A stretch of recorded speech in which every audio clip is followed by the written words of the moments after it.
sole ko wonke on ko be gambi ridi nja simit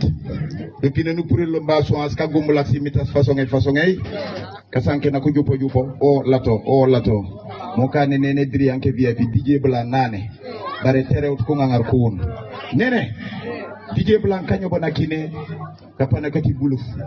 eso babe DJ Blanc na babaj ko fans eso DJ Blanc na babaj ko fans eso DJ Blanc na babaj ko fans babe kon annonce na kammi tati afansati DJ Blanc na to nyombe suke ni kin mi kanyobo annonce akama fansati DJ Blanc na yire no be kanyobo DJ wata jire no be kanyobo wata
ya amon